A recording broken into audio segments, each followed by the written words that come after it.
ഇന്നുണ്ടല്ലോ, ഇന്ന് ഞങ്ങൾ എൻ്റെ വീട്ടിലേക്ക് പോവുകയാണേ. അവിടെ ഇന്ന് അമ്മേൻ്റെ ബർത്ത്ഡേ ആണ്. അപ്പോൾ ബർത്ത്ഡേ ഒക്കെ ഒന്ന് ചെറിയ രീതിയിൽ സെലിബ്രേറ്റ് ഒക്കെ ചെയ്യാമെന്ന് വെച്ച് വീട്ടിലേക്ക് വൈകുന്നേരം ഇറങ്ങിയതാണ്. അപ്പോൾ ഞങ്ങൾ എത്തിയപ്പോഴേക്കും അപ്പക്കുട്ടനും ചേച്ചി എത്തിയിട്ടുണ്ട് കേട്ടോ. അപ്പോൾ വന്ന പാടെ തന്നെ അമ്മ ലേക്കുട്ടിക്ക് ക്രിസ്മസിലേക്കുള്ള ഡ്രസ്സും കാര്യങ്ങളൊക്കെ കൊടുത്തു കേട്ടോ. ഇതുപോലെ എന്തൊരു ഫംഗ്ഷൻ വന്നാലും ഒരു ഡ്രസ്സ് ഇവിടെ പതിവാണ്. അപ്പോൾ വന്ന പാടെ തന്നെ അപ്പക്കുട്ടൻ പറഞ്ഞ് എനിക്കുള്ള ഡ്രസ്സ് കിട്ടിയെന്നൊക്കെ പറഞ്ഞ് അങ്ങനെ ലേവ്ക്കുട്ടിക്കുള്ളതും കൊടുത്തു. പിന്നെ ചേച്ചി വേഗം ലേവ്ക്കുട്ടിക്ക് അതൊക്കെ ഇട്ട് വെക്കാണോ പാകാണോ എന്നൊക്കെ നോക്കാമെന്ന് പറഞ്ഞ് വേഗം ഇട്ട് കൊടുത്തു കേട്ടോ. ലേവ്ക്കുട്ടിക്ക് ഭയങ്കര സന്തോഷമായിരുന്നു. ലേവ്ക്കുട്ടി ഡ്രസ്സൊക്കെ ഇട്ട് കഴിഞ്ഞിട്ട് ലേവ്ക്കുട്ടീൻ്റെ വക ഡാൻസും കാര്യങ്ങളൊക്കെ ഉണ്ടായിരുന്നു കേട്ടോ. അങ്ങനെ എന്തായാലും ലേവ്ക്കുട്ടിക്ക് ക്രിസ്മസിലേക്കുള്ള ഡ്രസ്സും കാര്യങ്ങളൊക്കെ സെറ്റ് ആയിട്ടുണ്ട് കേട്ടോ.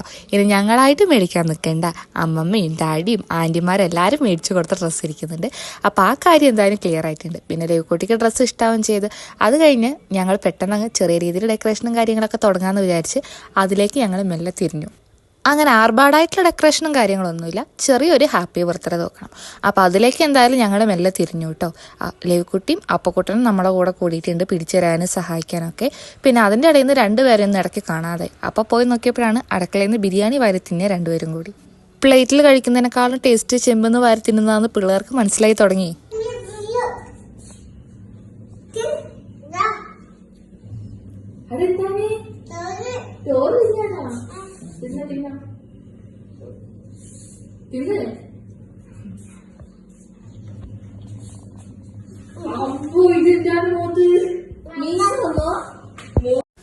അങ്ങനെ രണ്ടുപേരുടെയും ഫുഡ് കഴിക്കലും കാര്യങ്ങളൊക്കെ നോക്കിയെന്ന് പിന്നെ ഞങ്ങൾ നേരെ തിരിച്ചു കേട്ടോ. നമ്മൾ എടുത്ത പണി പൂർത്തിയാക്കണ്ടേ. അപ്പോൾ ഡെക്കറേഷൻ കാര്യങ്ങൾ പൂർത്തിയാക്കാൻ വേണ്ടി ഞങ്ങൾ തിരിച്ചു. പിന്നെ ഞങ്ങൾ 3 പേരും കൂടിയാണ് ചെയ്തത്.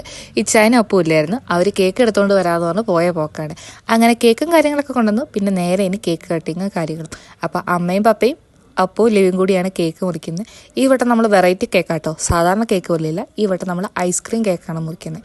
എന്ത് കേൾക്കാന്ന് നമുക്ക് അറിയില്ലായിരുന്നു. അപ്പോൾ അതിൻ്റെ ഒരു ബുദ്ധിമുട്ടും കാര്യങ്ങളുണ്ട്. ഫ്രിഡ്ജിൽ വെച്ചപ്പോൾ കുറച്ച് അങ്ങോട്ട് ഫ്രീസ് ആയിപ്പോയി. അതുകൊണ്ട് മുറിക്കാൻ വേണ്ടി കുറച്ച് ബുദ്ധിമുട്ടുണ്ടായിരുന്നു. പക്ഷേ നല്ല അടിപൊളി ടേസ്റ്റ് ആയിരുന്നു കേട്ടോ. ബട്ടർ സ്കോച്ചിൻ്റെ ഫ്ലേവറായിട്ടോ നമ്മൾ സെലക്ട് ചെയ്തത്. കറക്റ്റ് ഒരു കോൺ ഐസ്ക്രീം കഴിക്കുന്ന അതേ ഫീൽ തന്നെയായിരുന്നു. പിന്നെ ഐസ്ക്രീം ആയതുകൊണ്ട് നമുക്ക് കുറേ കഴിക്കാനും ഉണ്ടായിരുന്നു കേട്ടോ. അങ്ങനെ കേക്ക് മുറിക്കലും കഴിഞ്ഞു. എല്ലാവരും കേക്ക് കൊടുക്കലും കാര്യങ്ങളാണ്. അപ്പോൾ കുക്കും ഞാനെല്ലാം പെട്ടെന്ന് കൊടുത്തു കഴിഞ്ഞു. പിന്നെ ചേച്ചിയാണ് കേട്ടോ കൊടുത്തത്. പിന്നെ അതിൻ്റെ ഇടയിൽ അപ്പോൾ ലേവ്ക്കുട്ടിയും കൊടുത്തിട്ടുണ്ട്. അവരെ വിട്ടുപോകാൻ വേണ്ടി പാടില്ലല്ലോ. അങ്ങനെ ചേച്ചി കേക്കൊക്കെ കൊടുത്തതിന് അതിൻ്റെ കൂടെ തന്നെ അമ്മയ്ക്കൊരു ഗിഫ്റ്റും കൊടുത്തു കേട്ടോ. ഗിഫ്റ്റ് എന്താണെന്ന് വെച്ചാൽ ഞങ്ങളുടെ ഒരു ഫാമിലി ഫോട്ടോയാണ്. ഏകദേശം ഒരു 10 വർഷത്തിന് ശേഷമാണ് ഞങ്ങൾ ഒന്നിച്ചുള്ളൊരു ഫാമിലി ഫോട്ടോ എടുക്കുന്നത്. പിന്നെ ഞങ്ങൾ കല്യാണത്തിന് എടുത്തിട്ടുണ്ട്. അത് പിന്നെ കല്യാണ ഫോട്ടോൻ്റെ കൂട്ടത്തിലല്ലേ പോകുള്ളൂ. അല്ലാതെ നമ്മൾ ഫാമിലി ആയിട്ടുള്ളൊരു ഫോട്ടോ എടുക്കുന്നത് ഏകദേശം 10 വർഷത്തിന് ശേഷം കേട്ടോ.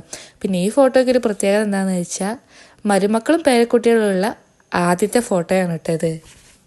എന്തായാലും അമ്മയ്ക്ക് ഒരുപാട് ഇഷ്ടമായി കേട്ടോ ഫോട്ടോ. അമ്മ കുറേ ആഗ്രഹിച്ചൊരു ഫോട്ടോ ആയിരുന്നു. ഞങ്ങളോട് ചോദിക്കുകയും ചെയ്തു ഫോട്ടോ ഫ്രെയിം ചെയ്തുകൂടായിരുന്നു എന്ന്.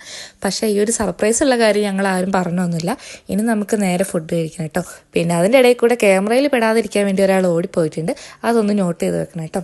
അങ്ങനെ ബിരിയാണി തന്നെ കഴിക്കാൻ വേണ്ടി തുടങ്ങി. ഞാനും ചേച്ചിയും വേഗമായിരുന്നു. പിള്ളേർക്ക് കൊടുക്കേണ്ട പേരും പറഞ്ഞ് ഞങ്ങൾ എന്തായാലും വേഗമായിരുന്നു കേട്ടോ. അത് കഴിഞ്ഞ് എല്ലാവരും വന്നു. ഒന്നിച്ചിരുന്ന് തന്നെയാണ് കേട്ടോ ഫുഡ് കഴിച്ചത്. അപ്പോൾ കൊക്കുവിൻ്റെ വകയാണെന്ന് ബിരിയാണി. നല്ല അടിപൊളി ബിരിയാണി ആയിരുന്നു. ബിരിയാണിയൊക്കെ കഴിച്ചു. ഇന്നത്തെ ദിവസം അങ്ങനെ അങ്ങ് പോയിട്ട് ഇപ്പം തന്നെ സമയം ഏകദേശം 10-10:30 കഴിഞ്ഞിട്ടുണ്ട്. അങ്ങനെ എല്ലാവരും ഫുഡ് കഴിച്ചു. ഇനി തിരിച്ച് നേരെ വീട്ടിലേക്ക്. അപ്പോൾ ഇന്നത്തെ വീഡിയോ ഇത്രയേ ഉള്ളൂ. വീഡിയോ കണ്ടിഷ്ടാവുകയാണെങ്കിൽ എല്ലാവരും ലൈക്ക്